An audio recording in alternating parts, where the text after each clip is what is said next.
On va prier. Père Céleste, merci encore pour ta présence, c'est vrai. Comme le chantait Thibaut, nous avons soif de ta présence.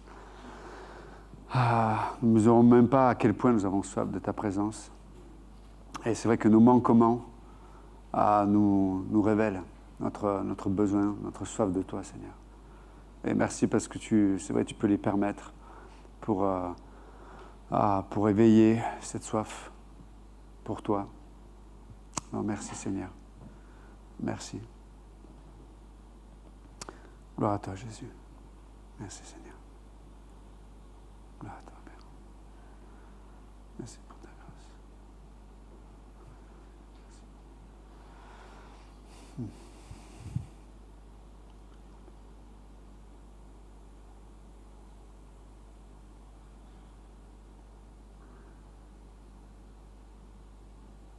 Merci Seigneur.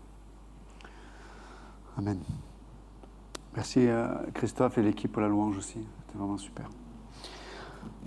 Ce soir, on va parler d'un sujet qui... peut-être j'en parlais sur plusieurs cultes, mais une introduction ce soir sur le sujet un des aspects de la grâce. Oleg vient de parler, un des aspects de la grâce, c'est la prévention. Et tu en as parlé ce soir par rapport à nos décisions. Tu as mentionné aussi un petit peu un autre aspect de la grâce qui est on appelle ça le rebondissement, se relever. Et je voudrais faire une série sur cette facette de la grâce. Apprendre à se relever. Apprendre à se relever à la face avec les moyens que Dieu nous donne. Et on va lire ensemble quelques textes de l'Écriture. Je vais commencer par un texte que tout le monde connaît, hein. Proverbe 24, 16. Proverbe 24, 16. Car 7 fois le juste tombe et il se relève, mais les méchants sont précipités dans le malheur. On va lire un autre passage. Mais avant, je vous relis Proverbe 24, 16. Car 7 fois le juste tombe et il se relève, mais les méchants sont précipités dans le malheur. 1 Jean, chapitre 1, versets 7 à 10. 1 Jean, chapitre 1, versets 7 à 10. Mais si nous marchons dans la lumière, comme il est lui-même dans la lumière, nous sommes mutuellement en communion, et le sang de Jésus, son Fils, nous purifie de tout péché.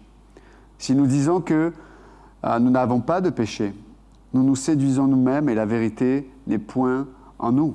Si nous confessons nos péchés, il est fidèle et juste pour nous les pardonner et pour nous purifier de toute iniquité. Si nous disons que nous n'avons pas de péché, nous le faisons menteur et sa parole n'est point en nous. Un dernier verset pour introduire, Jacques chapitre 2, verset 13, Jacques 2, 13.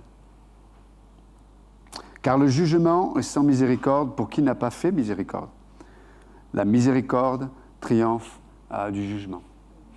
Et donc, on va parler de cet aspect de la grâce qui nous donne la capacité de nous relever dans plusieurs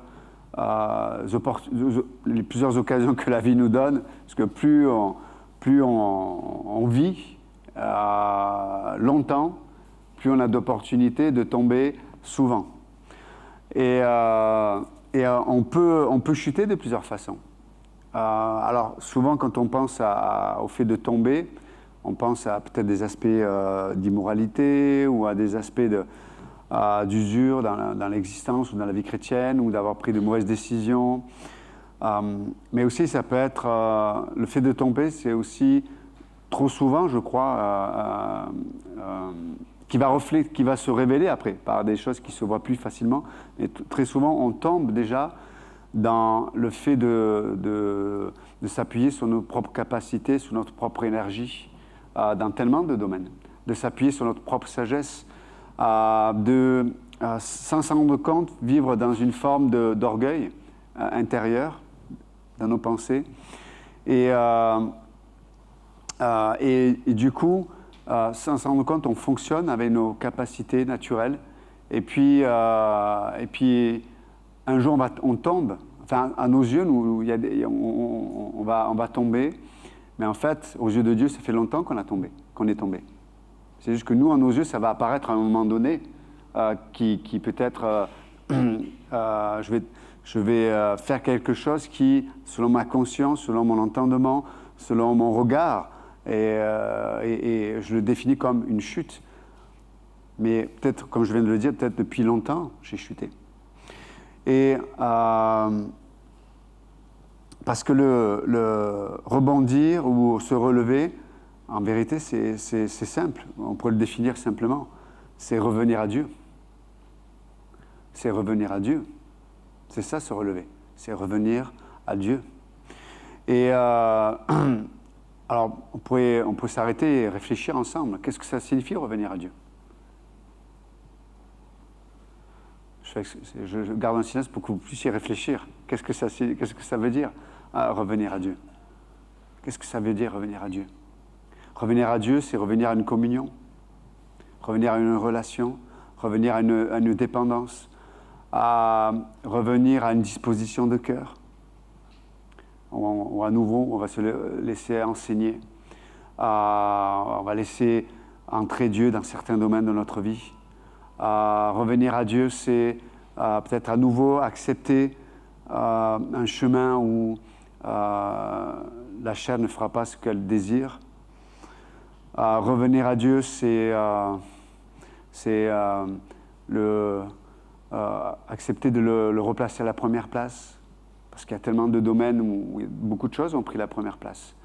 Et à force que ces choses prennent la première place, il y a des couches qui me séparent de Dieu, il y a un éloignement d'avec Dieu, et il y a des conséquences dans mon âme, les angoisses, la crainte, le manque de repos, la fatigue spirituellement, moralement, physiquement, une colère intérieure. Plus je m'éloigne de Dieu, plus il y a une colère qui est présente. Et en vérité, il y a une colère profonde contre Dieu, parce qu'on n'est plus en harmonie, on n'est plus d'accord avec lui.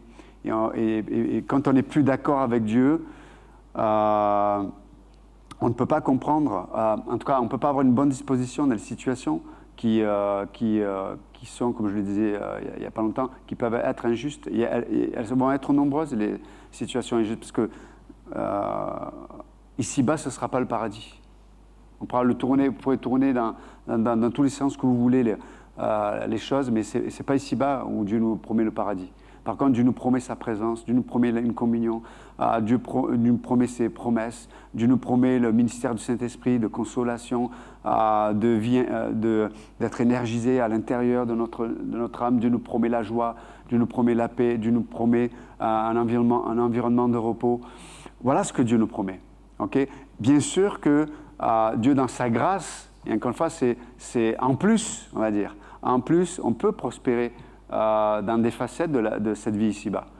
Mais la prospérité dans les affaires de ce monde, de cette vie, vont être à la mesure aussi de ce qu'elles vont produire dans mon adoration et dans ma dépendance envers Dieu.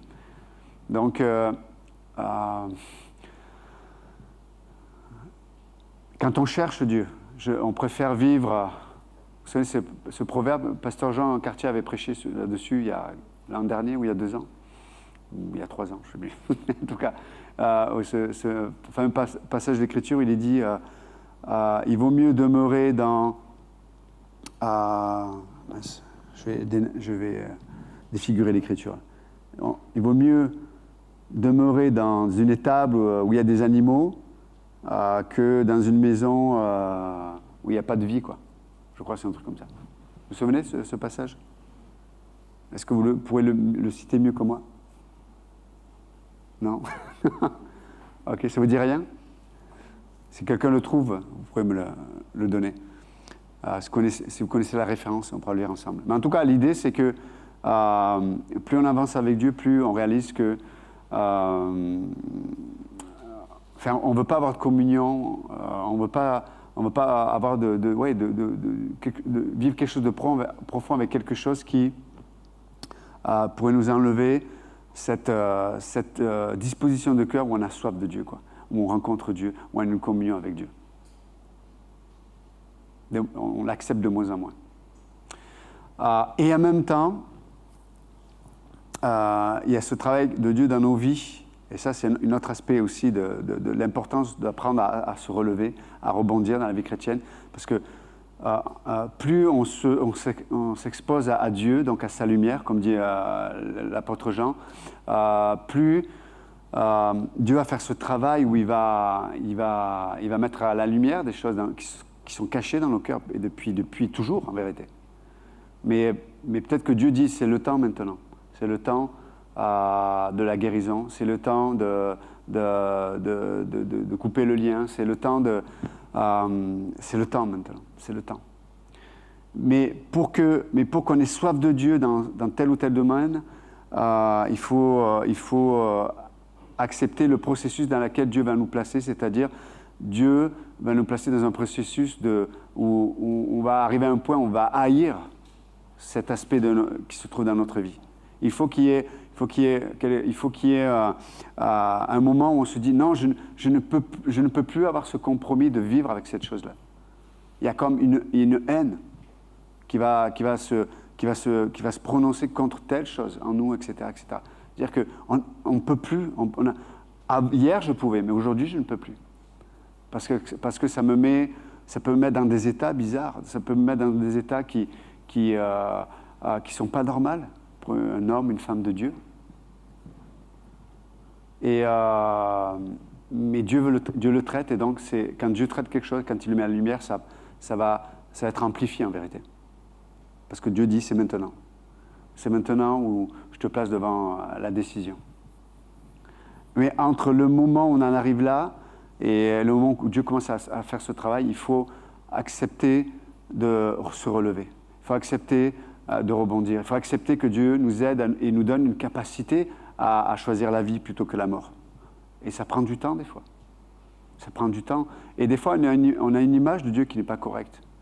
Et parce que nous, on a dans une forme de perfectionnisme, on aimerait tellement que notre vie chrétienne soit toute lisse quelque part. Dieu nous dit des choses, on obéit.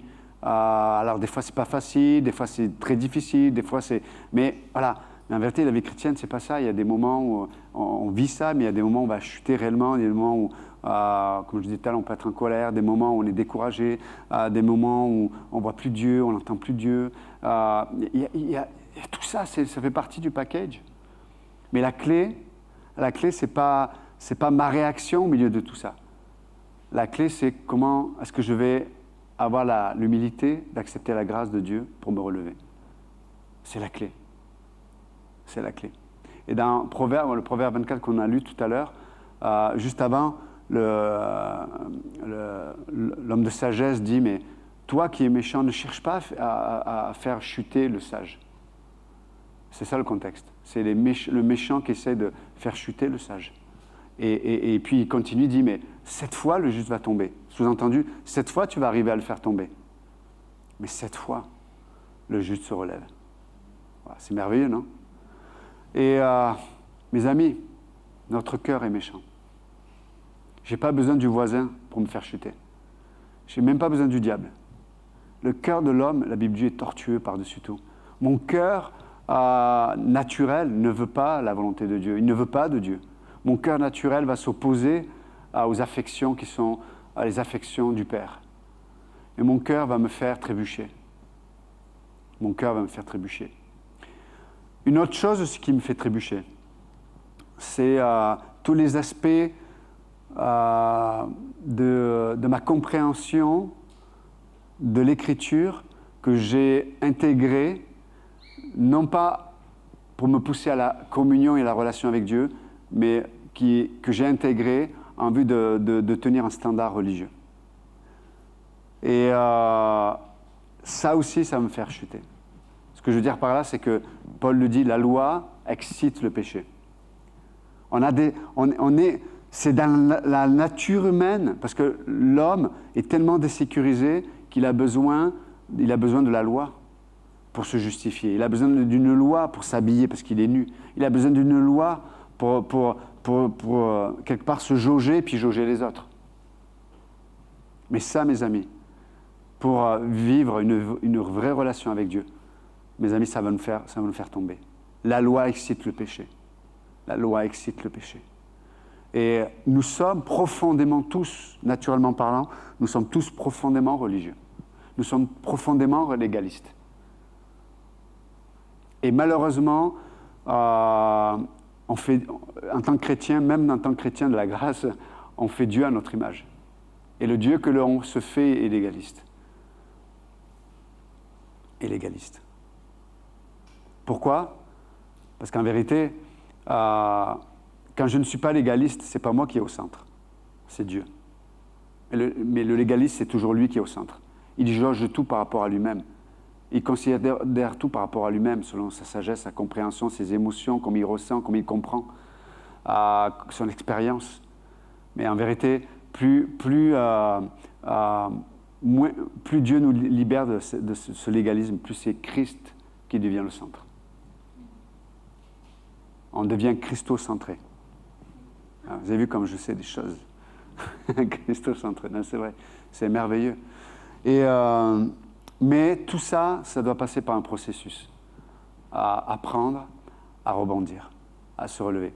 On a appris, pour les plus anciens, mais on a appris que la vie chrétienne, alors c'est vrai, de l'extérieur, quand les gens me parlent, je le vois en tant que pasteur, ils viennent me voir, peut-être les pasteurs pourraient, ou les anciens aussi, mais témoigner de ça, mais les gens, quand on parle de leur souffrance, de leur lutte intérieure avec Dieu, etc., et puis je dis, oui, mais je comprends, moi aussi. Ah bon, toi aussi? Non. Ça ne se voit pas, ça, on ne dirait pas. Je dis, oui, je sais, mais a fortiori, comme dirait l'autre, nous sommes des hommes comme les autres. On est comme les autres. Mais en vérité, si on prenait l'image, vous savez, comme d'une balle,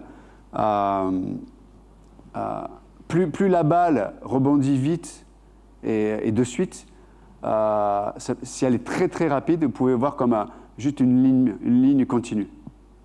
Et on se dit, waouh, quelle constance, quelle stabilité.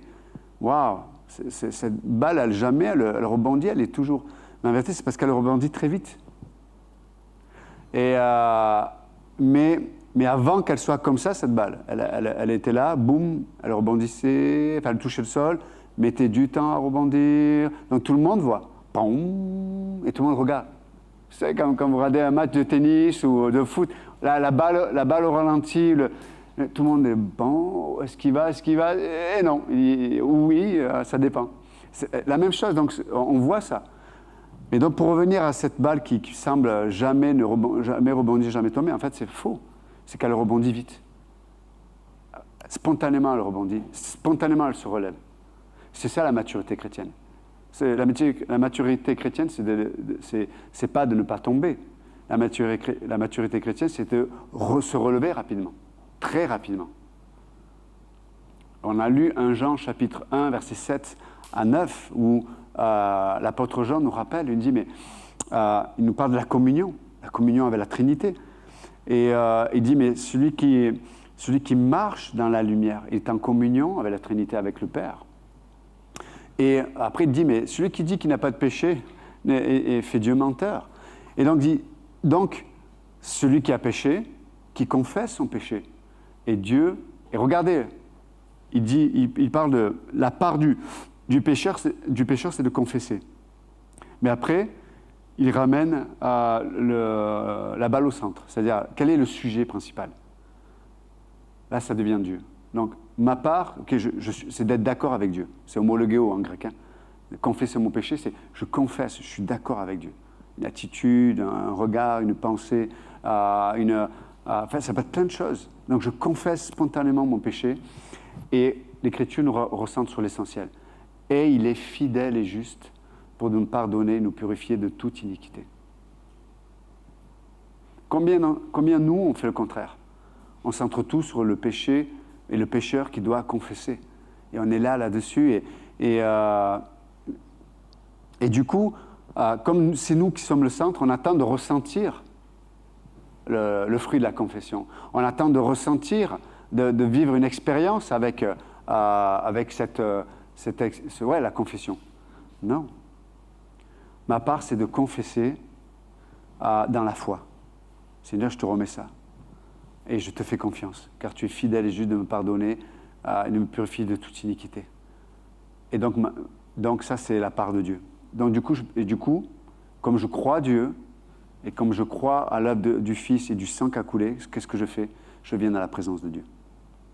Je viens dans la présence de Dieu. Parce que c'est lorsqu'on vient dans la présence de Dieu, c'est la présence de Dieu qui nous donne la capacité à haïr le péché, à haïr l'iniquité. Tu l'as cité de Tite 2, 11 et 12, mais c'est la grâce de Dieu qui nous amène à haïr l'iniquité en nous. Ça, c'est extraordinaire. Donc, une vraie confession va toujours nous amener à une vraie communion. Vous êtes avec moi? Une vraie confession va toujours nous amener à une vraie communion. Et la communion est tellement douce, est tellement profonde, est tellement bonne, elle est tellement basée sur qui est Jésus et sur ce qu'il a fait, qu'on accepte de se placer à l'endroit de l'œuvre accomplie, c'est-à-dire le repos. Le repos. Je vais vous donner 3 choses qui révèlent quelque part le fait malheureusement, de résister à l'œuvre de Dieu en n'acceptant pas de se relever. Il y a 3 conséquences. Parce que c'est dans notre nature en Christ de se relever. On a reçu la vie de Dieu, on a reçu le Saint-Esprit. C'est dans la vie de Dieu que de rebondir. Sauf si on résiste à Dieu. Et il y a 3 aspects de cela qu'on peut voir dans l'Écriture. Juste avant de m'y arrêter, sachez que se relever ou rebondir, c'est d'abord un aspect légal. C'est à cause de la justice de Dieu que qui m'est imposé de me relever. C'est comme un ordre de Dieu, c'est un impératif. C'est un aspect légal. Tu dois te relever. Pourquoi? Parce que j'ai payé. Parce que c'est mon nom qui va être glorifié. Lorsque je reste à terre, c'est moi qui suis le sujet. C'est comme si ce que Dieu a fait n'était pas assez fort, il n'est pas suffisant. Non, je ne veux pas que ce soit ma confession. Je ne veux pas que ce soit ma confession. Je ne veux pas que ce soit mon identité. Mon identité, c'est en Christ. C'est la lumière de Dieu, là où Dieu se trouve. 1 Jean 1, 7. Parce que moi, mon désir, c'est d'être en communion avec lui. D'être en communion avec lui. Et Dieu se trouve que dans la lumière. Donc, je tombe, mais je me relève. Je ne suis pas le sang. Je ne reste pas à méditer mon péché, à méditer mes échecs, à méditer pourquoi, comment. Non, Seigneur, si tu dois me montrer le pourquoi du comment, je veux être enseignable. Vous êtes avec moi? Si tu dois me montrer le pourquoi du comment, je veux rester enseignable. Je veux que tu me le montres. Je veux que tu m'aides à accepter ce que tu dois me montrer. Aide-moi, Seigneur, à accepter ce que tu dois me montrer. Ce qui doit peut-être changer. Aide-moi, Seigneur. Mais autrement, ma part, c'est de me relever. Pourquoi? Celui qui se relève magnifie, glorifie celui qui a permis, en tout cas qui a façonné l'endroit où je peux me tenir debout. C'est ça qui est extraordinaire. C'est ça qui est extraordinaire. C'est ce qui est extraordinaire. Et 3 choses qu'on peut voir dans l'Écriture lorsque malheureusement nous nommons pas, nous confessons pas nos péchés à Dieu. Et lorsque nous ne recevons pas du coup sa justice de façon pratique. 3 choses qui sont des éléments qui ne trompent pas, qui montrent que je ne suis pas en communion avec le Père. Première chose, c'est la perte de paix. Il y a une perte de la paix dans notre cœur. Ésaïe 26, 3. Ésaïe 26, 3. On peut le lire ensemble, si vous voulez. Donc là, Ésaïe 26, 3 nous parle de la normalité du croyant dans la présence de Dieu. Donc là, vous comprenez que c'est quand on ne vit pas dans cette normalité. Mais la normalité, c'est à celui qui est ferme dans ses sentiments. Alors c'est une traduction, je ne sais pas quelle traduction vous avez, vous. Une autre traduction, j'ai « Tu gardes au cœur ferme une paix assurée. Pourquoi une paix assurée? Parce que ça vient de Dieu. La paix, c'est l'œuvre de Dieu. C'est extraordinaire. Tu gardes au cœur ferme une paix assurée parce qu'il se confie en toi. Parce qu'il se confie en toi. Un autre passage, c'est Philippiens 4, que vous connaissez bien. Philippiens 4. On va lire le verset 7 à 9. Donc, il parle des prières, des supplications avec action de grâce. Et il est dit au verset 7, « Et la paix de Dieu », donc sous-entendu que la paix de Dieu, elle est là, elle est disponible. Donc, « Et la paix de Dieu qui surpasse toute intelligence ». Et de quelle intelligence parle-t-il, d'après vous, là? De quelle intelligence parle-t-il? La nôtre, ou l'intelligence humaine, qui fait le lien, qui dit, mais ça, c'est les conséquences de ça c'est le résultat de ceci, ça, c'est l'évidence de cela. Mais la paix de Dieu qui surpasse toute intelligence. C'est-à-dire que dans son intelligence humaine, l'homme ne prévoyait pas qu'à cet endroit-là, la paix de Dieu était disponible. L'homme, dans son intelligence, ne pouvait pas prévoir que, voilà, dans telle situation, peut-être dans telle souffrance, dans telle incompréhension, dans telle décision qui fait que, des fois, on prend des décisions pour Dieu qui amènent des souffrances. Mais on sait qu'elles sont nécessaires, des fois. Et aux yeux du monde, aux yeux des gens naturels, charnels, même dans l'Église, il dit, mais pourquoi il fait ça? Pourquoi elle fait ça? C'est n'importe quoi, c'est fou. Mais la personne choisit de prendre certaines décisions. Et qu'est-ce qui se passe? La paix de Dieu, qui surpasse toute intelligence, gardera vos cœurs et vos pensées en Jésus-Christ. C'est comme s'il n'y a pas la paix de Dieu, nos pensées et notre cœur ne peuvent pas être gardés dans certaines situations. Vous savez, le stress, ça détruit la vie chrétienne. Le stress détruit la vie chrétienne. Le stress détruit notre capacité à croire la parole de Dieu. Des fois, il y a des situations qui sont tellement stressantes, mais on a tellement intériorisé ce stress qu'on peut entendre des messages, on peut entendre des choses, mais c'est comme du bruit, c'est comme du vent, mais ça ne pénètre pas nos cœurs, puisque le stress est tellement présent, tellement lourd, quoi. On a besoin d'expérimenter la paix de Dieu. Et on a besoin. Et c'est pour ça que Dieu nous place, vous savez, et la paix de Dieu ne peut s'expérimenter que dans le repos de Dieu. Il faut rentrer dans le repos de Dieu pour expérimenter la paix de Dieu. C'est ce que dit le verset 6, en fait, quand il parle de faire connaître à Dieu par des prières de supplication tous vos besoins avec action de grâce. Ça parle de quoi, ça? C'est rentrer dans le repos. Hébreux chapitre 3, Hébreux chapitre 4. Nous, en tant que croyants, par la foi, on rentre dans le repos. Mais mes amis, s'il n'y a pas cette foi, Éphésiens 6 nous parle du bouclier de la foi. Si on n'a pas ce bouclier-là, les traits enflammés du malin rentrent dans nos cœurs.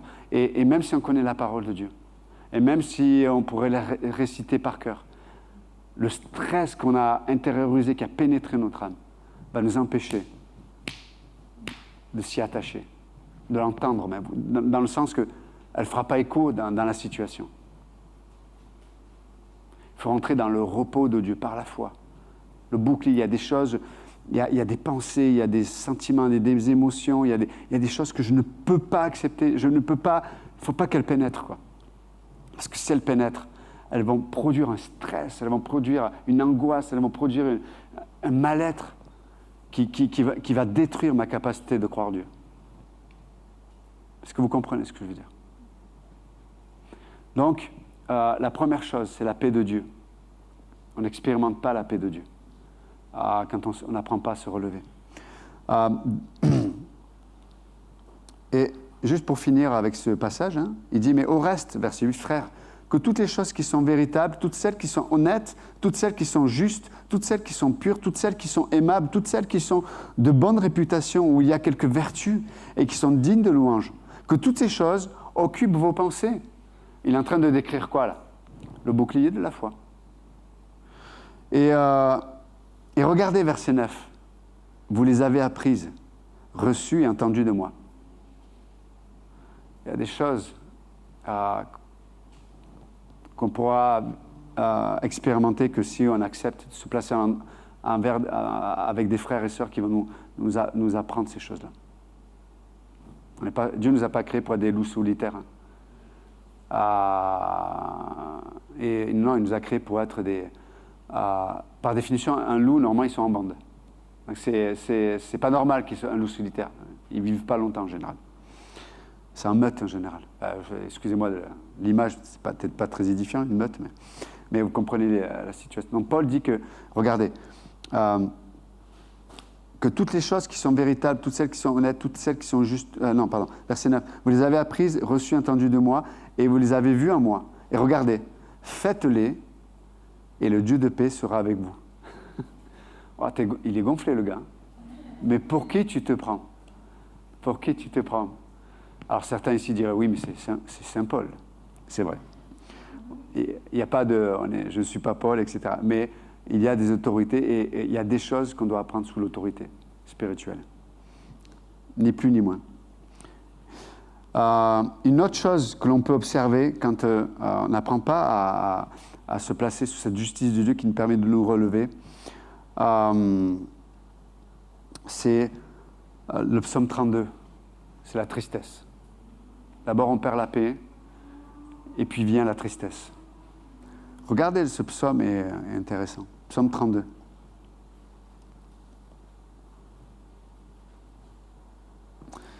Verset 1. Il dit, cantique de David, « Heureux celui dont la transgression est pardonnée et dont le péché est couvert. » Là, on est en plein dans le sujet, là. Donc, heureux l'homme à qui l'Éternel n'impute pas l'iniquité et dans l'esprit duquel il n'y a point de fraude. Quand je me suis tu, mes os se sont consumés et je gémissais tout le jour. Vous voyez comment ça peut ronger notre corps physique, là. Il parle de son corps physique. Ça a un effet incroyable quand on n'est pas en communion, en relation avec Dieu. Car jour et nuit, ta main s'apesantissait sur moi. Entre parenthèses, j'en parlerai après. Donc, jour et nuit, ta main s'apesantissait sur moi. Ma vigueur se changeait en une sécheresse d'été. Là, il y a une pause dans le psaume. Il y a une pause.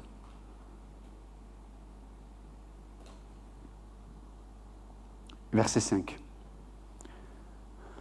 C'est comme si le psalmiste faisait une pause, il revenait en lui-même, il dit, ok, voilà ce qui se passe.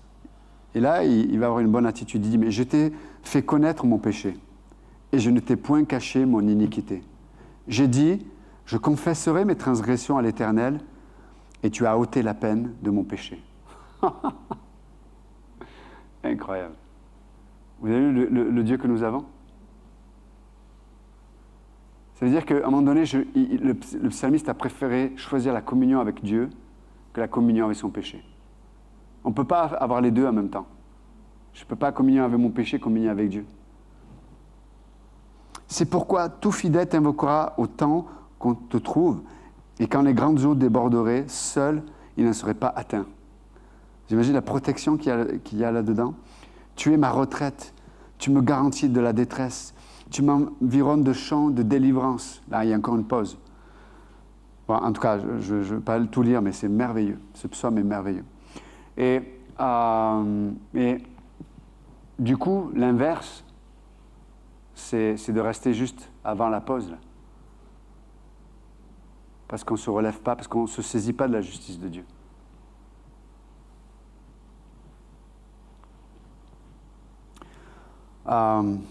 Une autre chose que l'on voit dans l'Écriture, donc c'est la perte de paix, la tristesse. Troisième chose, c'est le châtiment. Et, voilà. Et là, le psalmiste le dit lui-même dans le psaume 32.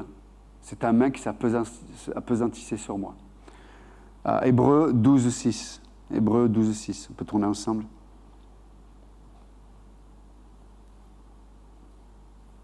Ça va, c'est édifiant ce soir? Vous allez bien? C'est bon. Ça va? Ok. Ok, Hébreux 12:6. Car le Seigneur châtie, regardez la bonne nouvelle. Si je m'arrêtais là, non, ce n'est pas une bonne nouvelle. Mais car le Seigneur châtie celui qu'il aime. Wow. Car le Seigneur châtie celui qu'il aime. Et il frappe de ses verges tout fils qui le reconnaît. Waouh! Aujourd'hui, c'est interdit. Il paraît qu'on ne peut plus mettre la fessée aux enfants. Dieu, lui, il met toujours la fessée.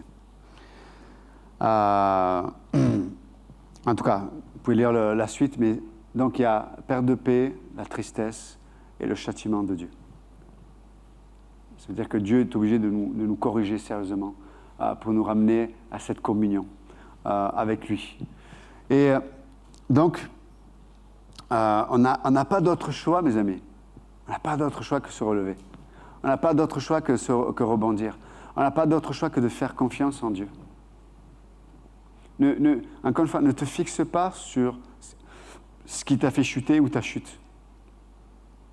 Fixe ton regard sur ce que Dieu a façonné et fait pour pouvoir te relever. Vous êtes avec moi ce soir? Ne fixe pas ton regard sur ce qui t'a fait chuter ou ta chute, même si je dois apprendre des leçons de ça. Mais je peux recevoir une leçon de ça que si je concentre mon regard sur tout ce que Dieu a fait pour que je puisse me relever. Et ça, c'est merveilleux. Parce que, du coup, je suis conscient que c'est seulement l'œuvre de Dieu qui me donne la capacité de me relever. C'est le paradoxe, hein? C'est le paradoxe. Mais le diable, lui, vous savez ce qu'il fait, le diable? Il sait prendre des photos de toi au moment où tu es à côté de la plaque. C'est un détective, le diable. Vous savez ça? À l'époque, j'étais à la police, il y avait un ancien gendarme qui venait nous visiter, boire le café avec nous. Et le gars, il avait quitté la gendarmerie, mais il était devenu un détective. Il était détective, et donc, les 3/4 de ses missions, c'était pour des histoires de divorce. Donc lui, il passait toutes ses journées, avec son appareil photo, à chasser le mari infidèle ou la femme infidèle. Donc il fallait qu'il prenne la photo au bon moment, quoi. Vous voyez ce que je veux dire? Donc, et le diable fait la même chose. C'est un détective, il attend, il aura nos vies, puis il prend la photo, et puis il veut tapisser ta vie et ton esprit de tous ces moments où tu as échoué, où tu étais à côté. Et du coup, il veut que ce soit la tapisserie de ta vie. Mais chaque fois qu'on se relève, chaque fois qu'on rebondit, Dieu fait voler un éclat ces photos-là. C'est comme s'il ouvrait les fenêtres, il y a le vent qui passait, et elle sortait par la fenêtre. Non. On veut fixer le regard sur qui nous sommes en Jésus-Christ. Pas sur ces moments où j'étais à côté, pas sur ces moments où j'étais pas spirituel, pas sur ces moments où je suis tombé. Non. Non. Je veux glorifier la justice de Dieu. Donc je fais connaître à Dieu, mais... et vous savez, j'aime le côté, quand on revient à Philippiens 4, j'aime ce côté un peu pratique de Dieu aussi. Il sait qu'on ne vit pas dans un monde de bisounours. Ça, il dit, mais faites connaître à Dieu par des prières, des supplications, vos besoins. Dieu n'est pas étranger à nos besoins. Dieu n'est pas insensible à nos besoins. Il n'attend pas de nous que nous soyons des robots. Vous voyez ce que je veux dire? On a de vrais défis, des fois, de vraies situations qui ne sont pas évidentes. Des fois, on ne sait pas par où les attraper, on ne sait pas. Et des fois, même, il n'y a pas... Des fois, même nous, des fois, en tant que chrétiens, on se met dans des situations où, peu importe les décisions que tu prendrais, elles ne seraient pas idéales, de toute façon. Mais au milieu de tout ça, Dieu veut se glorifier. Dieu veut se glorifier, même au milieu de tout ça. Et donc, j'aime ce que Paul dit, mais faites connaître à Dieu par des prières, des supplications, vos besoins à Dieu, avec action de grâce. Avec action de grâce. Mes amis, ça, c'est le plus dur. C'est vrai, hein, avec action de grâce. Parce que des fois, je dis c'est le plus dur parce que malheureusement, des fois, en tant que chrétien, on ne prie que lorsqu'on est acculé devant un mur. Et si tu pries que chaque fois que tu es acculé devant un mur, c'est dur d'avoir une action de grâce dans la prière. Parce que c'est la situation qui t'a mis à genoux.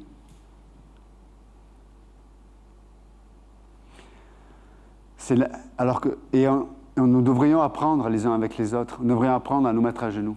Non pas par les situations, mais nous devrions apprendre à être mis à genoux par l'amour de Dieu. C'est l'amour de Dieu qui devrait nous apprendre à nous mettre à genoux. Et du coup, la prière ne devient pas une œuvre religieuse ou une pratique religieuse. Elle devient juste une adoration et une reconnaissance de l'amour du Père.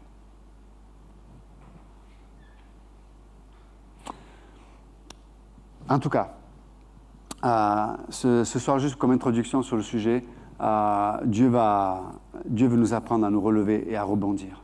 C'est vraiment extrêmement important. Relève-toi. Cette fois, le juste tombe, mais cette fois, il se relève. Et à chaque fois qu'il se relève, il se déleste de ce qu'il a fait tomber, de ce péché, de cette attitude, de cette habitude. Voilà, on se déleste de ça. Dieu, il nous rend de plus en plus à son image. Et ça, c'est extraordinaire. Quel Dieu nous avons, mes amis. Quel Dieu nous avons. Et du coup, ça nous donne cette grande liberté d'accepter le processus dans lequel Dieu nous place, qui va révéler ce qu'il y a au fond de notre cœur méchant. C'est merveilleux, non? Enfin, c'est merveilleux. Pas le cœur, c'est pas ce qu'on va y trouver, hein. Mais que Dieu veut l'utiliser pour nous faire comprendre son amour et sa grâce. Donc ça, c'est extraordinaire. Seigneur, merci encore ce soir pour ta parole, pour ce que tu veux nous enseigner. Merci parce que tu es...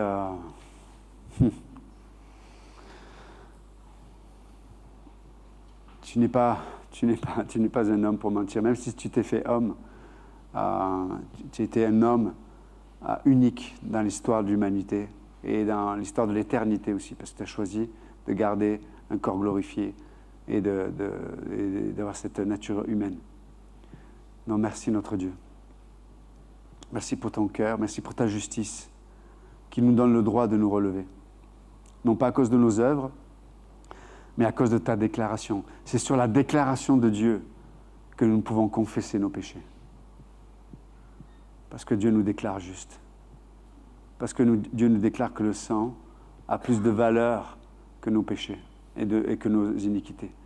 Confessons, mettons en la lumière tout ce qui nous empêche d'avoir une communion avec le Père. Merci Seigneur. Tu désires tellement que nous expérimentions ta paix. Tu désires tellement que nous expérimentions cette joie qu'il y a en toi et cette plénitude d'être dans ta présence. Donc, merci notre Dieu. Merci Jésus.